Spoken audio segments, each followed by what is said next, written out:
I want to talk to you for a few minutes about our new catalytic team. We ended last year with a word. Just the Lord had really laid it on our hearts to begin to multiply both the reach and the impact of One World Missions by creating a catalytic team. We started with the addition of Mark McKinday from Nigeria. I had known Mark for many years. He was a frontier missionary among Muslims in North Africa. He then went on to serve as a mobilization director for a very large and influential church in Abuja, the capital city. He oversaw a huge mission project for that church that involved 1,500 missionaries. We then added Andy Miller. Andy was born in Peru to missionary parents. He studied in Spain. He married his wife while he was in New Zealand, and they currently live with their family as missionaries in Costa Rica. He serves there as the mission director for COMCA. COMCA is the largest mission network in Central America, and he has been instrumental in a number of our projects, including translating my books into Spanish. We added Jamar and Stella Speed from Toronto, Canada. Both of these are young leaders that have done trips with me in the past when they were younger. Stella has worked for years to maintain our office in Canada, and Jamar, her husband, has recently retired from the Special Forces in Canada's military, and both of them just bring youth and a grasp of technology and a zeal for the nations. Our most recent addition is Ramiro Martinez. Ramiro has decades of pastoral experience. He's the mobilization director of Comimex, the mission network of Mexico. He's just an extraordinary leader. I've worked with him for years. He's a respected mobilizer across Latin America. And he's just been named the mobilization director for the largest mission network in the Latin world, Comibam, which comprises 23 nations. So as you can see, God is really putting together a world-class team. So the question is, what do we do?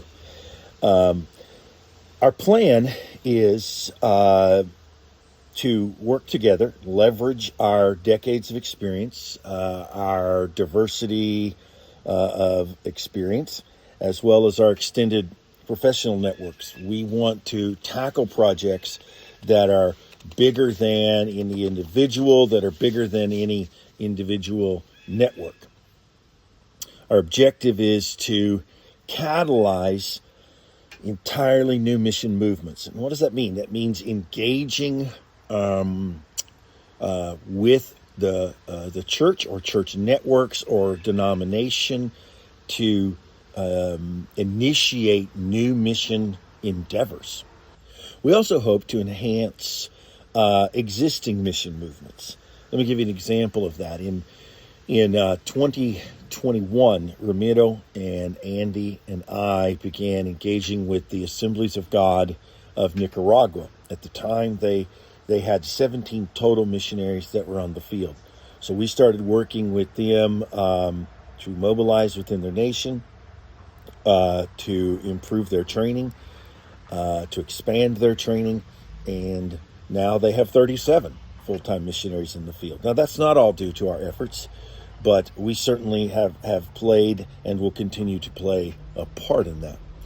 Lastly, we will be consulting with agencies, mission networks, mission structures to help them improve their mobilization, to help their mobilizers think in terms of mobilizing other movements. So our hope is to be able to multiply movements through this training.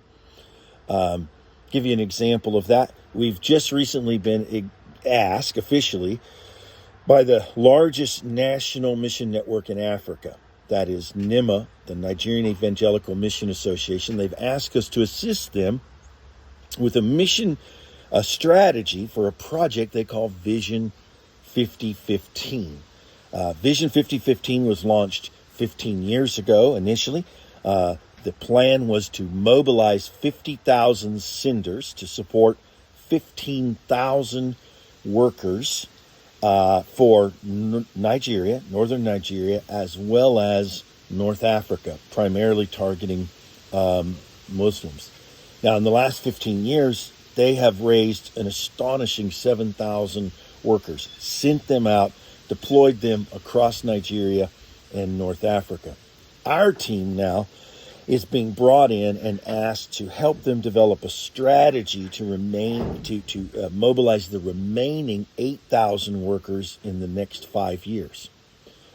We will do that by introducing a new mobilization strategy. We will do that by helping them to find ways where their member agencies or member mission organizations, there are about 180 of them, can better collaborate, avoid overlap, and find new opportunities for leveraging their strengths in order to multiply their impact.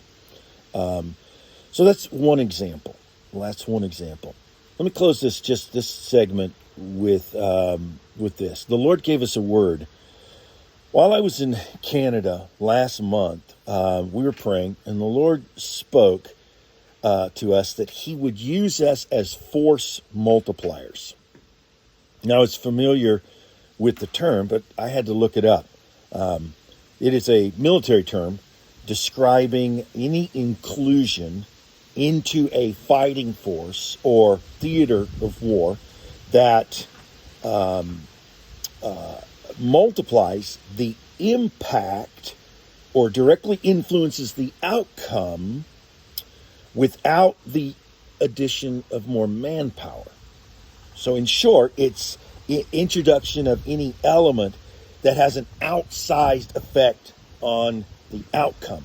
So a force multiplier can be said to have a 2x or 3x or 10x impact on outcome. I realize this is what we've always been. We've always been force multipliers. We've always been a small ministry, but our impact has always been outsized. So pray for us. Pray for this team. We believe that the team itself will continue to expand. God has brought us some of the most amazing leaders to be a part of this. And we are just humbled that we have the opportunity to each of us work together. Pray for that team. Pray for our efficacy. Pray for more and more opportunities for that team to labor together. There are already a number of organizations that have reached out to us and asked for our assistance. Just pray for us to have the wisdom where we should work and how we should work. Thank you for that.